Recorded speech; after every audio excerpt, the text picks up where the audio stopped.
Hello and welcome to another episode of Statford Bridge, Chelsea by the Numbers. Short episode because normally I'm not going to do Conference League episodes, but we got legitimately one of the dumbest days, perhaps ever.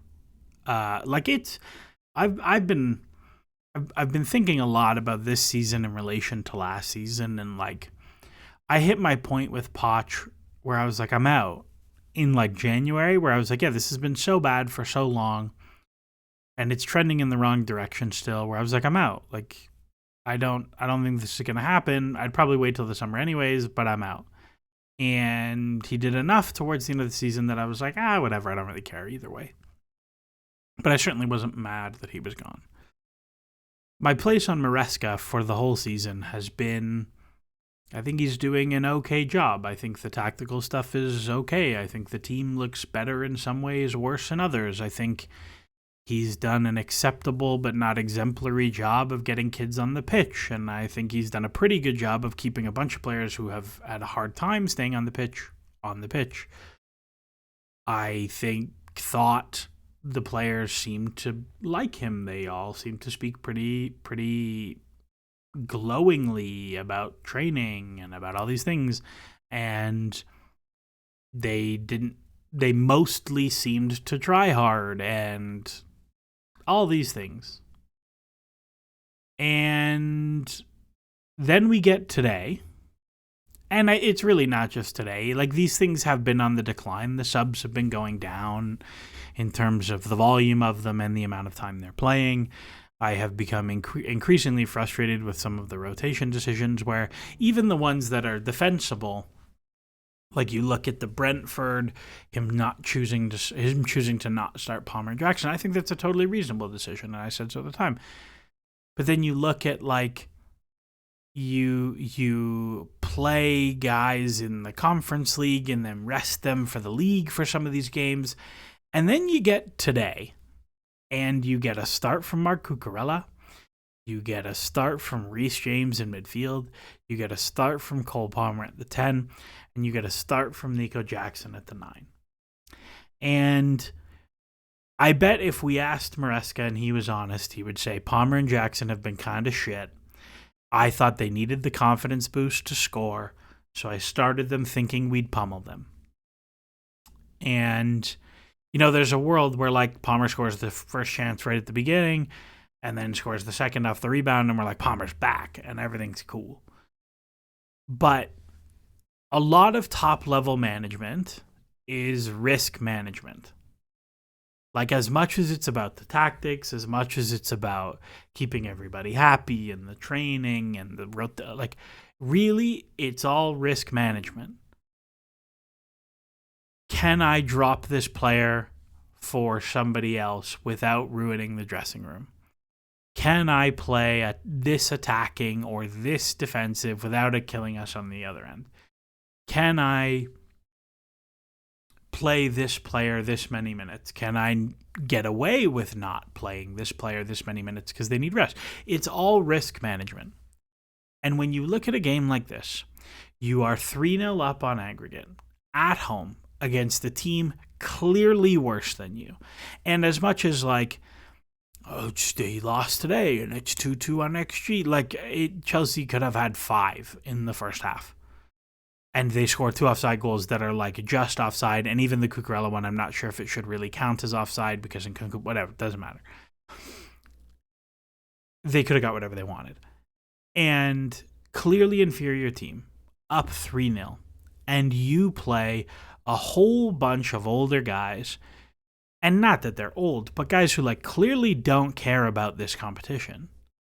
And you play all of them, and they don't care about the competition. What do you think is going to happen? Right? Let's think about the risk management here. What's the upside? The upside is Palmer and Jackson are great, this is a chance for me to fill my boots. They play really well. They each score a hat trick and you win 6-0. But that comes with its own cost of you now go into Sunday against Fulham, a must-win match. We are now at the point of the season. It is one of the 6 remaining games that you cannot do anything but win it. You cannot do anything but win it. A draw is not enough unless you beat Liverpool and Everton and like you win every other game. Like you cannot not win it. That's where we are. So like, yeah, they're more confident, but they're more tired for Sunday. Two players who have had one coming back from injury, one who is very clearly burnt out. Doesn't seem like great upside to me. And then there's the downside risk that you are playing a very established and experienced squad against a team you're 3-0 up who is clearly inferior to you. And by the way, even if you win 6-0 and Palmer and Jackson both get hat tricks, nobody cares because they're terrible. And it's like, yeah, it should happen. It's in the Conference League. This has always been the trap of the Conference League that like anything less than winning 5-0 is like, all right, whatever. And anything close is like, oh my God, what are you doing? So even if you win 5-0, like how good is that upside really? The downside is these players who are like, we're up 3-0. We clearly don't care about the Conference League. Come in, don't play particularly well. Like, again, I saw people talking about tactics. There's no tactics things. People are talking about the system. This has nothing to do with the system. It has nothing to do with anything there's nothing tactical. You, me, the guy on the street could turn up to Chelsea against Legia at home and say, do whatever you want, coach yourselves, and Chelsea would win. Like, there's nothing tactical. And I think the tactical criticisms are like by far the weakest criticisms of Maresca. You have this team of established players who are like, oh yeah, we actually don't we don't care at all about this game.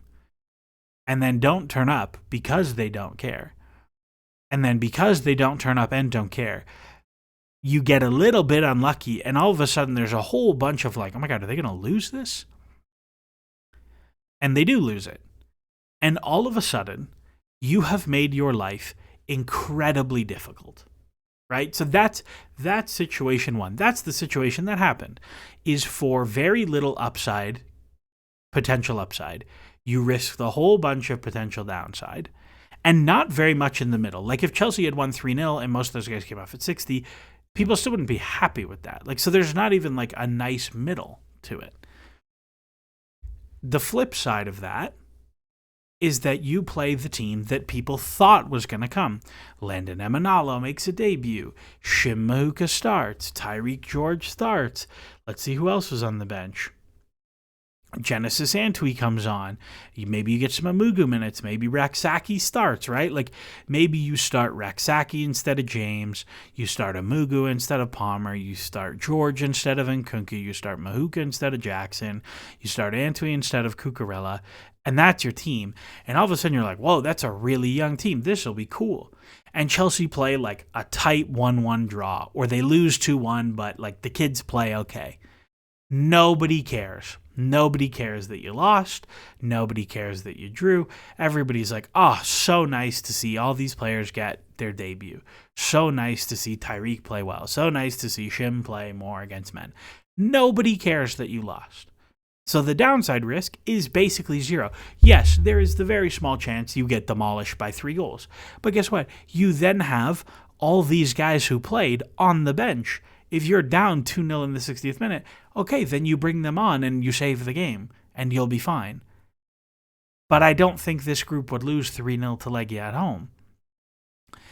And the upside is like, oh, well, let's say Josh plays really well, and Genesis Antwi plays really well, and Shim plays really well, and all these guys play really well, and you win 2-0 or 3-0 or 5-0. Like, you think back to the Exeter game, and Legia are way better than Exeter, but you think back to that Exeter game under Frank Lampard, where Chelsea wins 7-1, and all these kids make their debut, and blah, blah, blah, blah. And, like, we say kids, but it was, like, Reece James and, like, Mark Guehi, I think, played. And, like, these guys were much further along in their careers than these respective players are now. But, like, the upside is, like, huge. Like, oh, great, these kids played sick. And all of a sudden, you're coming into a whole bunch of must-win games. You have no striker on the bench for most of these games. Like, what if Shim plays really well, scores 2 goals? You're like, maybe I should play that guy. Josh plays really well. You're like, maybe I can play that guy. Like, the upside is pretty huge.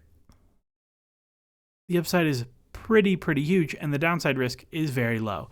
And so when you end up in a situation where you have two choices, one where the upside is pretty small and the downside is pretty huge, and the probability of those two outcomes is like not that different from each other, or you have a very big upside, a pretty small downside, and again, the probabilities of those two things are pretty even, you should probably pick the one with the big upside and not the one with the big downside. And this has been the Maresca thing for like a couple months now. Like, his understanding of risk is clearly pretty bad.